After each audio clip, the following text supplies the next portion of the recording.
Ya. Assalamualaikum warahmatullahi wabarakatuh. Shalom, Om Swastiastu, Namo Buddhaya, Salam Kebajikan, Rahayu, Rahayu, Rahayu. Selamat malam kawan-kawan semua. Sebelum saya mulai orasi singkat saya pada malam hari ini di September Hitam, mari bersama-sama kita angkat tangan kiri kita kepalkan dan kita genggam. Sebagai bentuk akan terus tergenggamnya perjuangan para pahlawan-pahlawan kita, terutama pahlawan revolusioner, pahlawan kemerdekaan, pahlawan-pahlawan yang telah gugur mendahului kita akibat kekejaman-kekejaman rezim biadab kala itu, entah itu di Orde Baru, Orde Lama, bahkan saat era penjajahan dulu. Mari kita genggam bersama perjuangannya, kita terus kawal, dan kita tuntaskan bersama-sama. Salam cinta, salam perjuangan. Karena atas nama cinta kita berjuang. Hidup mahasiswa, hidup rakyat Indonesia, hidup buruh, hidup petani, hidup rakyat miskin kota, hidup perempuan yang melawan, hidup pendidikan Indonesia. Kawan-kawan semua, beberapa waktu yang lalu, tepatnya pada tanggal kita memperingati pada tanggal 30 September sebagai memperingati peristiwa G30 PKI, di mana pada saat itu terjadi banyak sekali pembantaian massal yang dilakukan oleh PKI terhadap pahlawan-pahlawan revolusioner kita saat itu. Nah, di sini kita bisa melihat bagaimana kasus September Hitam ini banyak sekali ya teman-teman. Bukan hanya G30 PKI yang menjadi sebuah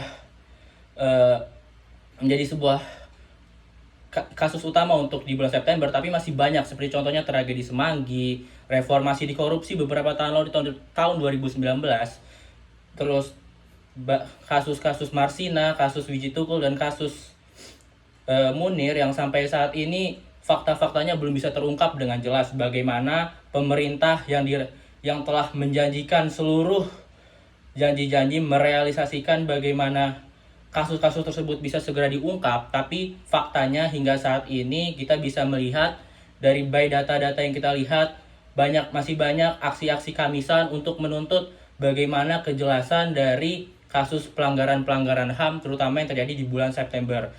Makanya kita bisa menyebut kalau setiap tahun, dari tahun ke tahun, September Hitam itu menjadi sebuah isu yang tidak pernah bisa terselesaikan, karena isu pelanggaran HAM di Indonesia saat ini masih amat sangat besar dan belum bisa terselesaikan, entah siapapun presiden yang menjadi presiden di negeri kita, seperti itu teman-teman. Padahal banyak sekali janji-janji dari presiden saat cawe-cawe untuk segera menyelesaikan kasus pengadilan HAM, tapi tidak pernah terlaksana. Nah, sebentar lagi kita akan mengadakan pemilu, dan tentunya kita harus benar-benar memilih pemimpin yang memiliki standar, yang memiliki sebuah orientasi bagaimana bisa untuk mengadili dengan setegas-tegasnya para pelaku-pelaku pelanggaran HAM yang sampai saat ini belum bisa kita temukan dengan jelas bukti fakta konkretnya hingga sampai saat ini teman-teman. Karena kalau kita tidak menuntut segera pengusut tuntasan dari kasus-kasus tersebut, bukan tidak mungkin kita, bahkan keluarga-keluarga kita, orang tua kita, anak-anak cucu kita nanti akan menjadi target sasaran utama, akan menjadi sebuah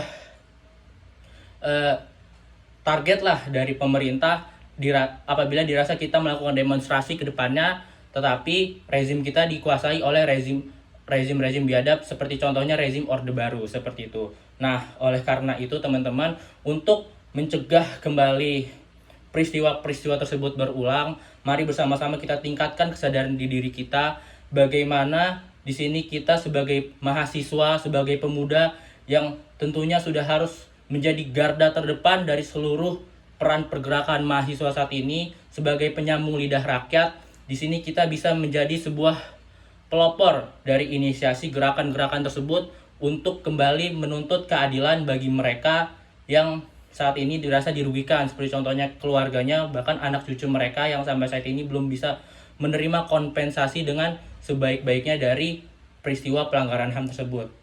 Di daerah regional saya sendiri masih banyak contoh-contoh pelanggaran HAM, seperti contohnya penculikan 3 petani Pakel, kasus di Rawabening terkait akan diubahnya Rawabening menjadi New Bali katanya, dan kasus Tambak Rejo, kasus Wadas, dan kasus-kasus lainnya yang dirasa sampai saat ini belum bisa terselesaikan dengan baik di daerah regional Jawa Tengah seperti itu teman-teman. Dan sampai saat ini pun ketika kita melakukan demonstrasi, turun ke jalan, ke gedung DPRD, kita masih mendapat banyak sekali pengintimidasian dari pihak aparat, di mana represivitas aparat saat ini masih terus kencang. Teman-teman saya ditangkapi, teman-teman saya dibui, teman-teman saya dipenjara karena terlalu kencang dirasa menurut mereka untuk menyampaikan kebebasan berekspresi yang kita lakukan. Tapi sebetulnya itu sudah menjadi hak kita untuk berdemokrasi, untuk menghilangkan segala bentuk penindasan, penjajahan di dunia, di Indonesia terutama, karena itu termaktub dalam pembukaan Undang-Undang Dasar 45, di mana Indonesia mengutuk keras seluruh penindasan, penjajahan, anti kolonialisme dan anti imperialisme. Tapi pada faktanya dan nyatanya saat ini kawan-kawan di lapangan, kita masih bisa melihat bagaimana banyak sekali penindasan-penindasan dilakukan oleh pemerintah, dilakukan oleh birokrat, dilakukan oleh seluruh pemimpin-pemimpin di Indonesia yang dirasa mengganggu kepentingan politiknya untuk menjalankan bisnis-bisnisnya semata untuk menguntungkan kepentingan golongan seperti itu teman-teman. Jadi di sini mari kita bersama-sama terus mengawal perjuangan-perjuangan para pahlawan kita yang telah gugur, karena jika bukan karena mereka, kita tidak akan bisa berbebas berbicara selantang ini, segagah ini untuk mengungkapkan bagaimana kejamnya era sebelum reformasi dulu, di mana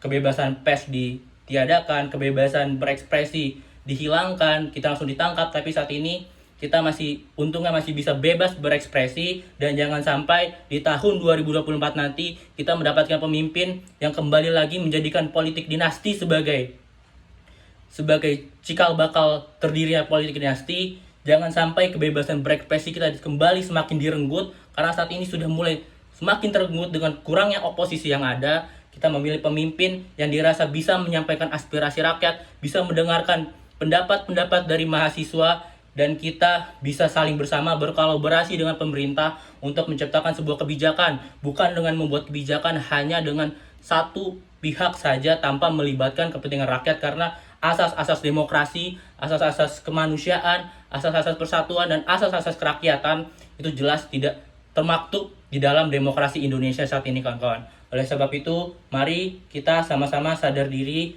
saling mengingatkan satu sama lain, saling mawas diri bagaimana perkembangan demokrasi di negeri kita, bagaimana kita mengamati visi misi calon paslon presiden di negeri kita, agar nantinya negara kita bisa untuk menjadi negara yang bisa mengimplementasikan demokrasi secara nyata, bukan hanya melalui teori saja, seperti itu. Mungkin sekian orasi singkat yang bisa saya sampaikan mengenai September Hitam. Kurang lebihnya mohon maaf. Saya akhiri, saya Farul Razi dari Ilmu Politik 2022. Akhir kata, wassalamualaikum warahmatullahi wabarakatuh. Hidup mahasiswa, hidup rakyat Indonesia, hidup pendidikan Indonesia.